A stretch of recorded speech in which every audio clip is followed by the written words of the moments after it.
Hi, and welcome to your weekly tarot forecast. I'm Kira Woods, and this is the your weekly reading for April the 20th to the 26th. Okay, I'm just shuffling the cards just to see what's going to manifest for us in terms of energy to this week. All right, let's see. Okay, the first card I'm pulling is the King of Wands. Okay, so that's a court card, and the next is the 5 and Seven of Swords. For those of you who are new to my channel, I like to draw 3 cards for the weekly, and kind of think about the first card as sort of being the early part of the week, middle and end of the week, but it's really the combination of all 3 and how the energies interact is what I like to look at. Okay, so let's begin. King of Wands. So as I said, it's a court card. So remember when you see the court cards, think to yourself that either this is someone who comes into your life with certain aspects and energy that is needed in the situation, that you draw to yourself and draw to the situation. Or it can also be that it's a part of yourself, an aspect of yourself that really shines and you bring forth in the particular situation to enhance or to teach you a lesson, depending on what's happening. So, King of Wands, what do you think of? First of all, note it's the King of Wands, so it's about the powerhouse of fire energy. You know, the king, much like the queen, is very passionate, but at the same time, and they're sort of that natural born leader, within a playful way. Some people could say, the King of Wands is the real visionary, that sort of that person who has that moments of genius in business or their creative adventures, but always with a sense of adventure and play. That to the King of Wands, it's important that you build friendships and bonds on future unity. So it's about sort of moving forward with setting, so it's about really being identified with your goals and working towards those goals, but in a very harmonious way with those around you, with focus and dedication and passion, because it's fire energy, remember. But it's also, the king is very aware of those around them. So, definitely extends that sort of elements of compassion.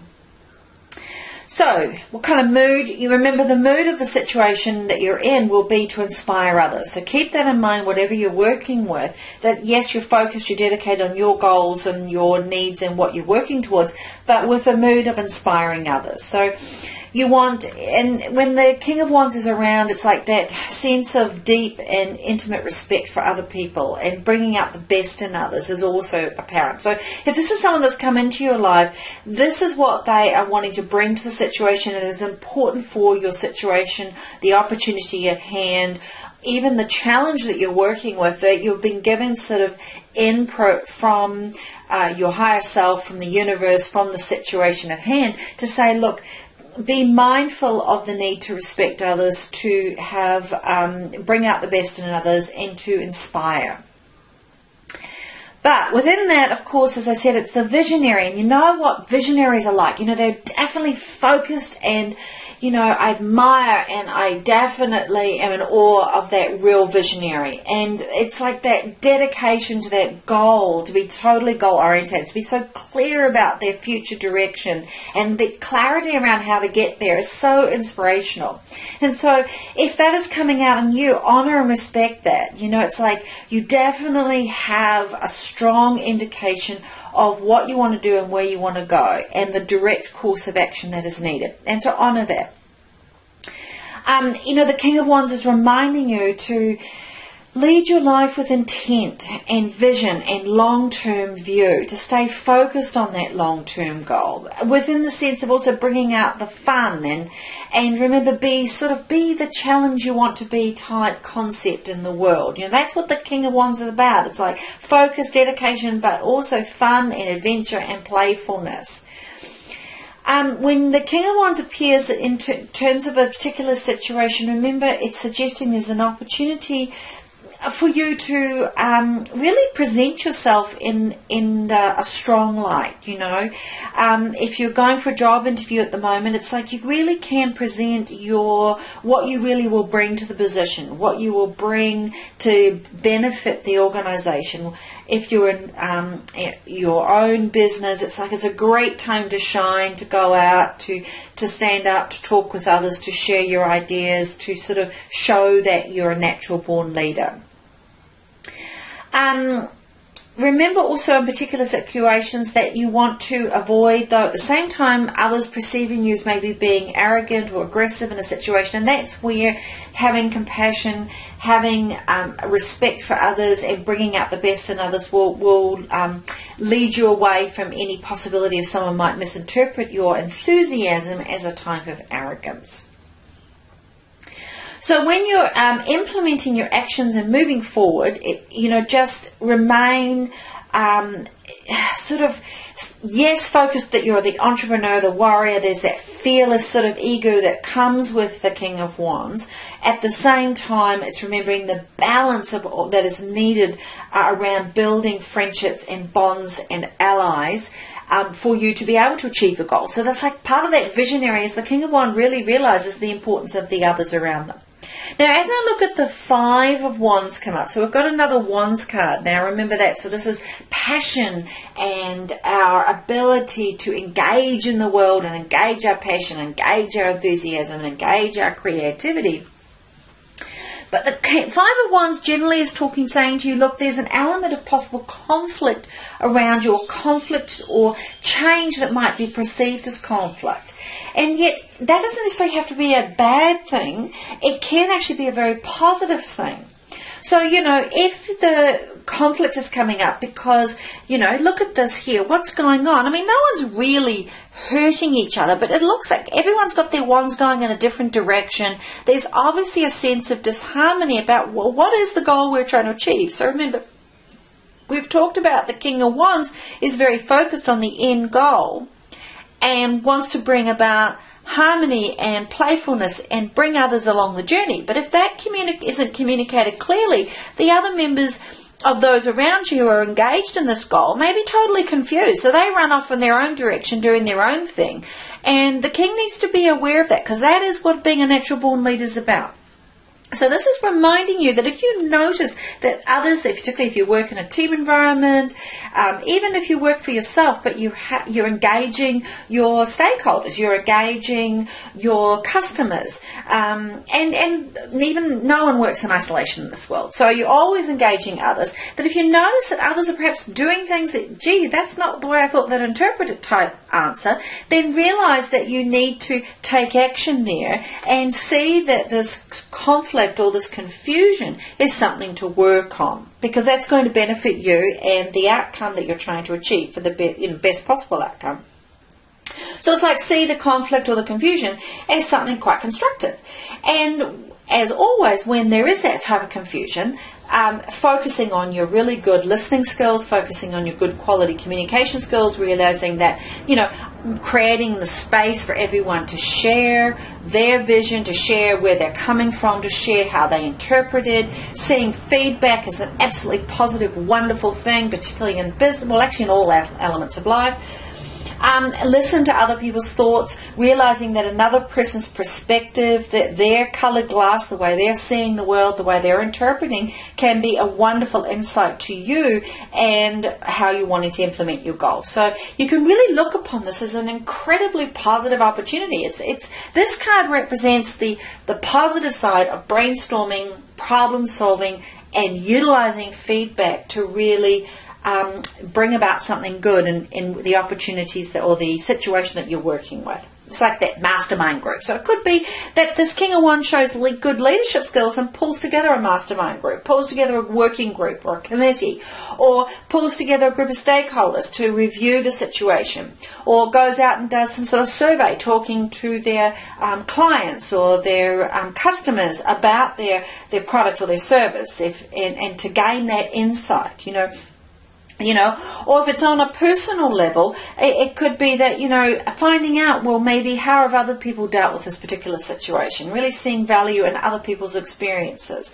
Doesn't mean you have to follow the way they've done it, doesn't mean that you even have to take on board their suggestion on the things that they do, but it's saying being open to it and bringing about that leadership of showing that we are human beings that interact with each other, and that's the value of living in this world. Five of Wands can also identify competition, and sometimes that's great. There's lots of competition out there, and seeing how competition works can definitely be a positive in a business or workplace environment. Not to run away from competition, because that diversity and that difference, sometimes identifying that competition can actually make your business stronger. If you ever notice some of the really big business chains, they often, in terms of the bricks and mortar, establish very close to each other, because they realize that being close by actually has a lot of positives. Also, the Five of Wands is identifying, particularly in this situation, to be clear about your strategies and your purpose. Be clear about what is your end goal. So particularly, I talked about the importance of this visionary and end goal. Five of Wands is saying be very clear about what that is. So it's highlighting that the importance to be, if you're not clear, others aren't going to get your message either. And therefore, you may then react to conflict or change or miscommunication or struggle, when really it's there as a positive for you. It's a matter of how you're going to look at it and how you're going to move through it. All right, now we're moving to the latter part of the week. And again, we're taking this energy of the first part of the week with us, and we're bringing now in the energy of the latter part of the week, which is the Seven of Swords. Okay, so we've got a whole new energy now because it's a Swords energy coming in. So, as I look at the Swords energy, what am I thinking about? Well, I'm thinking about values and beliefs, my communication, my thoughts, my intellect, how I communicate, how I interact. That's what the Swords is wanting to talk to me about. So I've got all this passion and enthusiasm. And again, we're talking about, what am I doing with that in terms of where does that fit within my values and beliefs, and how am I communicating that? So communication is really important. Now, in this card, have a look at it. What does it look like? Well, this person here seems to have grabbed five swords out of the seven, not all seven, just five, and seems to be running away or sneaking away, actually, quite of a smirky look on the face. But note that it's not like it's going unnoticed. In the background, there are someone holding up a sword that obviously is indicating in this card that the actions aren't going unnoticed, although the person carrying the swords may think that their actions are being unnoticed. So, Seven of Swords. Sevens are an interesting number because generally they're describing, as I said, fives is about conflict and change, but seven is about the struggle or the challenge or the pressure between sort of virtue and vices. And this is an important lesson in life. All of us are drawn to certain virtues. We follow very much because they fit with our values and beliefs, and we fit really strong with us. But we also have a series of vices in our life, and it's all a matter of that balance between the two. And do they fit or don't they fit with our values and beliefs? Because often that is the key issue. Are our values and beliefs our own, or are they somebody else's? So then we're getting into the whole shoulds and should nots and so forth. So as I look at this card, I think, okay, what's the Seven of Swords wanting today? Well, it's saying double check your actions. Be crystal clear about your intention. Be absolutely sure that you understand what your vision is. Have you communicated it clearly? And are others who are involved in this particular goal and outcome on the same page? It also may be indicating in terms of competition that maybe there are some elements of your vision that you need to keep to yourself for a while. From a purely marketing point of view, perhaps you need to get things evolved a little bit further along before you disclose them to on some level. So this could be indicating that sometimes it's prudent to actually keep things to yourself.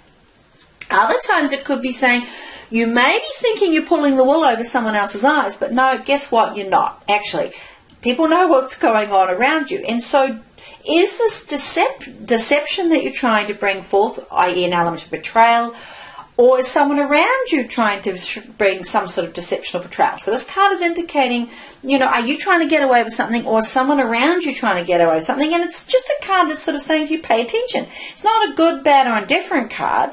It's about what is your intention. What is the intention of others? And, sometimes there are people in our lives that have served us, that we've worked well with, but we come to a point in our personal or working life where it's time to part ways because we're no longer on the same page. We no longer have the same values and beliefs. So this card could be indicating something in that line. But as I said, it also could be the saying that there's time to keep things to yourself. Maybe it's time to be a little bit act a bit shrewdly, and there's nothing wrong with that. It's all a matter of what is your intention. Are you really clear about that, and are you fully aware of what your intention is, and therefore what the consequences of those actions are? Because again, this card is reminding you, it's not that it's good, bad, or indifferent. It's that, are you doing it with clear intent? Are you aware of the consequences, and does that fit with your values and beliefs, and is that what you want? Is the consequence the direction that you're going in? Because it may be exactly what you want, and therefore it's just right? If it's not, you may find that you're going to get yourself into a bit of a pickle. So this card might indicate that you're running away from something, a commitment or responsibility. Again, is that what you want to do? Is that what you need to do? Or are you so overwhelmed with the situation that you're just letting things build up and you're trying to slip away? But is that realistic? Is escape really realistic? Is that going to achieve anything? Is that the outcome you want? Are you in denial? Are you just delaying the inevitable? These are the kinds of things you want to be thinking about. Also, what is the impact of your actions having on others? Is that serving you? Is it serving your goal? Is it looking at the big picture future? Is it an immediate reaction to an immediate situation when it's really not fitting in alignment with your overall goal with this particular situation? I.e., therefore, will it just come back and bite you all over again? Again, this card's reminding you, what are your values, what are your beliefs, what is your ethical and moral balance in this particular situation, and is that where you're coming from? As I said, be cautious. It could also be indicating there's someone else around you that they are out of sync with their values and beliefs, or they're no longer in sync with yours. So there's a deception or betrayal, or maybe some sort of cheating or some sort of undesirable motive going on. So just be aware of that, And if so, there's always times in life when certain relationships need to part ways, amicably, in a very healthy way. That's all good. This card might also identify, remember here we've got a lot of activity, we've got a lot of people in our lives, we've got a lot of energy, a lot of passion, and it might indicate that within all of this, and to get clarity around being able to really be clear about your intent, you may be identifying that you just need a little bit of desire of alone time, and that you want to really be able to resolve any issue or problem, or even brainstorming or future direction on your own and using your own wits and your own resources. Just be aware, is that what you really want? Or are you actually thinking that's what you want, but really you don't, and then you get stuck into a little bit of a place of feeling rather isolated? So it's a matter of, it's like always, there are times when we need times to ourselves, and that's really appropriate. There are other times we actually sort of put that out to everyone, but it's not what we really need or want, and then we end up getting into a place of feeling rather isolated, when ultimately what we want is more collaboration and synergy with those around us. So it's like sometimes we run away from conflict, and we think because, I can't deal with it, when really we need to engage that conflict, because ultimately we need the interaction, we need the synergy, we need the community, we need the collaboration. As I said, also, particularly in this situation, this card might be indicating, look, it's really important that you be clear and have clarity around just simply how to disarm the situation at hand. And that comes through planning, research, through that you will then be able to disarm. So this might be saying, put your thinking cap on, do a little bit of thinking, a little bit of brainstorming, and come up with a plan of how to maybe disarm some of the conflict or challenges that are around you, because they're just smoke and dust and they aren't needed. It might also be that if this is a card about competition in your workplace or in your business, that you need to sort of outthink this situation a little bit. You know, that you might need to. It might be okay to be a bit of the trickster here. You know, again, does this fit with your values and beliefs? Is that what you want? Is that the outcome you want? It might indicate that you want to show some bravery. So here we've said this person has stolen 5 of the 7 swords, so left 2 swords but taken 5. This could be showing some sort of bravery, some need to take action that might to others perceive to be a little bit outside the norm, going against the status quo, but it's actually a really strong point that you're speaking out about a situation is showing bravery because it needs to be said. And that's something that really in the end works out to be very good. So with always, it's a matter of what is your intent, what is your reasoning, where you're coming from, and in this situation, what is your passion, what are your values, what are your beliefs, what is your highest purpose saying to you, and therefore are your actions being driven from that, or are you getting caught up in your sort of vices of life type concept? So I hope you find that sort of useful. It's going to be a very dynamic week. As I said, my name is Kira, and if you would like to leave me a message, please do so. Please like and subscribe to my channel. I just love to know that others are out there are getting some benefit from my posting these readings each week. If you'd like to make contact with me, please catch me on my website at kirawoods.com. You can also send me a Facebook message, Kira Woods Tarot, or leave me a message here on my YouTube channel. Have an absolutely fabulous week, and if you'd like a private reading, or as I said, or make contact, please do so. All the best until I see you next week. Cheers. Have a great day.